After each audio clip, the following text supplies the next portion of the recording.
So, what's next for Shuri, daughter of T'Chaka, and the Black Panther of Wakanda? This right here is your spoiler warning. So, if you haven't seen Black Panther Wakanda Forever, and if you really care about spoilers, then this is your chance to check out now because I'm going to be talking a lot about that ending and Shuri's choices during the movie. Got it? Okay, great. Now let's talk about that ending and why I think Shuri made the choices she did in the lead up to the end of the movie and how they tied into her emotional journey throughout and what I think is next for her character. Just to recap, after the battle with Talokan and Namor and Shuri getting back the powers of the Black Panther, um, she ditches the ceremony to become the king, which is the warrior challenge at the Warrior Falls, and leaving Mbaku to step up to the plate and like accept all challenges. So most likely he's going to win and become the king of Wakanda. And following that, she goes off to Haiti to see Nakia and do the ritual of burning the funeral garments, showing that she's uh, moving on in her grief of her brother and presumably her mother as well. Right, so two things stand out to me here after watching the movie twice now. I went to see it again this afternoon. Firstly, is that Shuri has no interest in ruling, at least for the time being. And second, which is, I think, the biggest indicator of what to expect from this character going forward, is that Shuri is a very lost soul at the moment. And I think for the next chapter will involve her going on a spiritual journey, much like she does in the comics, to find peace within herself and become a better leader, and a better fighter, and a better superhero and avenger, whatever that means post Endgame now. Um, why I think she set aside the throne. I've sat with this for about a day or two now after seeing the movie twice, and I think the answers are in the movie itself. It boils down to this really simple statement that I heard recently, and I think is very true. Hurt people hurt people. Um, I think the fact that she saw Killmonger in the ancestral plane shook her to her very core. The ancestral plane was not something she believed in before, so it was already a shock to see that, a shock to her to find out that it's a real place, and that the ancestor that she was assigned, I guess, was Njadaka, or Killmonger, and that scene is so very well done. In fact, all of these ancestral plane scenes, every single one of them, from Black Panther 1 to the Marvel What If to Black Panther 2, they are some of the best scenes in Marvel. And I think what she realized there, with a lot of stunning imagery, the throne room burning and all of that, is that she realized that she's more like in Jadaka than she could have ever admitted before. And knowing what he was willing to do and what he almost succeeded in doing made her realize that, as it is right now, she is not a worthy ruler to sit atop the throne of Wakanda. She even calls him an unworthy king, and his response to that was basically, all right, if I'm an unworthy king, what does that make you then? And that's a really interesting question because, yeah, if she's calling Killmonger an unworthy king, and now he's the king that she sees in the afterlife, what does that say about herself? And I think she then did the right thing for Wakanda in the end, and noticed that to Namor she says, "We have both been consumed by vengeance," which is different from T'Challa saying that he refuses to be consumed by vengeance. Shuri believes that she has been so consumed and let this need for revenge uh, dominate her whole outlook. That she wants to now spare her people and Talokan's people and ultimately the world from just her anger and her wrath. And basically, with great power does come great responsibility. I think that Spider-Man maxim is true for a lot of superheroes, actually. And Shuri made the responsible choice to let the throne pass to someone else for the time being. well, she stays as the Panther, the claw of Wakanda, the defender, the protector, but not its ruler. Um, do I think this is a permanent arrangement? No, absolutely not. I think ultimately the Black Panther will be the ruler of Wakanda, but they first need to undergo some kind of journey to become worthy to the throne. Something similar to what Thor did. Thor was already like the protector of Asgard, the wielder of Mjolnir, like the mightiest hero, stopping Ragnarok and working with the Avengers and turning down the throne until he went on a journey to become the king once Odin passed. Um, I think this is also a clue for what's next in the Black Panther story. One of the things that let me down in the movie was that Bast didn't make an appearance, and I was really hoping she would in this movie because this was the perfect film to introduce her as an actual character, as an embodiment of the Panther deity and protector god of Wakanda. She would have fit very well with the themes of the movie and like with the lore of Wakanda in general from the comic books, and it would have added a lot to the world building. I would have actually rather had the Panther powers be restored through Bast's intervention and that mystical aspect of like the mythology in some way, rather than what actually happened, which was Namor giving away his mother's bracelet, which was also made from the original flower that gave Talokan his powers.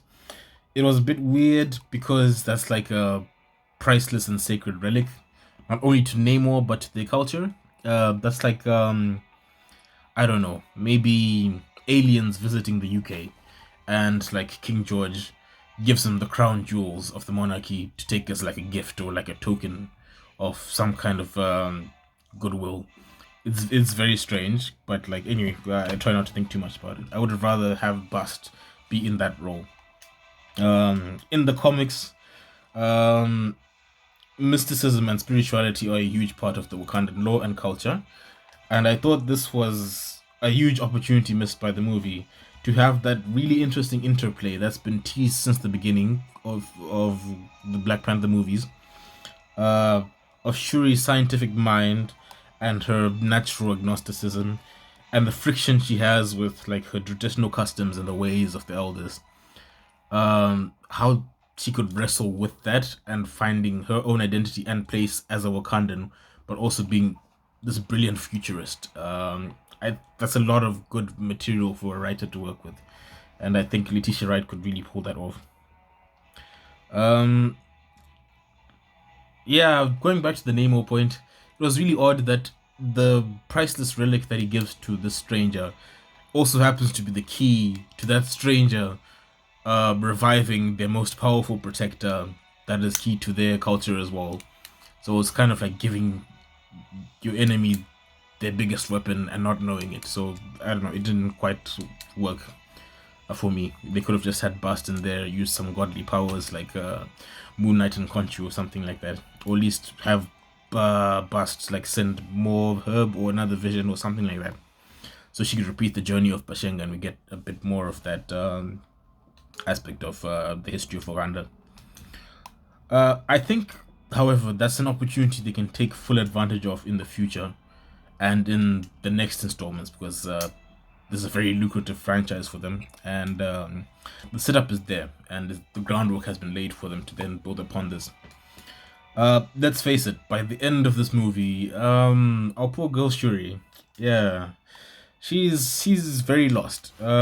She seems to be entering the depression stage of grief, and to finally push her to that acceptance that she needs, the acceptance that Wakanda needs her to reach. I think the final push to her getting that is undergoing like a spiritual journey where she communes with Bast, her ancestors, and wakes up to the role and responsibility of the Black Panther and Wakanda in the world they live in and serve, emerging ultimately as a hero and a leader, uh, and a nation stronger than ever before. She undergoes a similar transformation in the comics. She actually also comes back as a whole different persona, but still being Shuri. Um, where she's actually resurrected after being slain by one of Thanos' henchmen. Um, I think the MCU can do this as well. to carry that over from the comic books, except resurrect Shuri metaphorically rather than literally from the dead. Um, with the character giving us an expansion of that mystical, divine part of like the Wakanda backstory, and I think that's really needed to actually flesh this out this universe. That also has a lot of crossover potential for future projects. For example, you could do a crossover with Moon Knight, maybe the Midnight Suns, if happens, and maybe even Doctor Strange, with the whole magical, mystical elements of the Wakanda belief system, as well as vibranium, which also has mystical properties. We haven't seen that in the MCU yet, but yeah, vibranium does have mystical properties. And I think that's where they're headed with Shuri in the next one. I really do. Let me know what you guys think in the comments down below. And speaking of that heart-shaped herb, I think a small detail when she was recreating the herb, when she synthesized the bracelet, which is kind of dumb, but anyway, it happened. When she pulls up her brother's DNA, I think this might be a hint to a bit more comic book accuracy, because the reason why the heart-shaped herb isn't just ingested by everyone in Wakanda, at least in the comic books, is because it's in fact toxic to anyone who's not of Bashenga's lineage, or without the strength to wield it, which is why the royal family of Wakanda takes the herb and becomes the Black Panther with the strength of the Black Panther. In the comics, Killmonger literally went into like a coma or a catatonic state after he drank the herb, because he's not a direct relation to T'Challa in the comics. So I think this new heart-shaped herb that Shuri has created, when she pulled out her brother's DNA, she might have mapped it in such a way that it's only compatible with their family line, as a way to like seal it off from people who want to exploit it. And I think there's maybe a cheeky hint at that when Ironheart then asks Nakia, "Can I get some of that?" And I think they put that in on purpose, so we start asking, "Hey, what if someone else who's not the royalty takes the herb?" And I think they've now tied up the loose ends, but that'll need confirmation. But I think that's what happened. Yeah. But if you agree with me, let me know in the comments down below. And as a footnote, I'd just like to say these will be my final thoughts on the movie. Having watched it twice now, I really like that Ayo is now the Wakandan general. She really does rock that golden armor, and it's nice to see Ayo get her recognition and a promotion. She was really cool in Falcon and the Winter Soldier, and even in the first scene when she squares off against Black Widow, she was that presence. And yeah, it's good to see her advance in life and adopt more responsibilities. Okoye is now a Midnight Angel full-time. I'm not sure where they'll take that, if they'll adopt a similar plotline in the comics where they kind of become like a splinter group that's a bit more rebellious, but I don't think the seeds of that have been sown quite that way, so maybe it'll take a different approach. And also, M'Baku might actually be the next king of Wakanda, and that is a solid choice, I think. He's clearly been putting in a lot of effort to like raise the standing of the Jabari in the eyes of the rest of Wakanda, which is very progressive considering like the history of centuries, of the history of Wakanda and the Jabari that has been taking place for centuries. So if he's managed to turn that around and gain the approval of like the elders of Wakanda, and they seem to like him a lot in this movie, especially. He shows a lot of good leadership, some courage. He's a good fighter, and he puts like his people first. And I like how the movie ended for him. People were saying that he didn't have much screen time, and he didn't. But then I think what he did with that screen time really shows why the movie ended the way it did for him, and why it's a good choice. Nothing to say about that kid in the end credit scene. It'll be a really long time before that pays off. I think they're saving it for like the introduction of the X-Men, which is probably a long time from now, and it's like a Morgan Stark situation. So it seems for the time being, Shuri, the torch has been passed. You are that Panther. You are this generation's Black Panther. You'll be the Black Panther for a while. Your time is now, baby. Let's kill it. Glory to Bast. put Bast in the next movie, please, for Wakanda. Wakanda forever. Peace.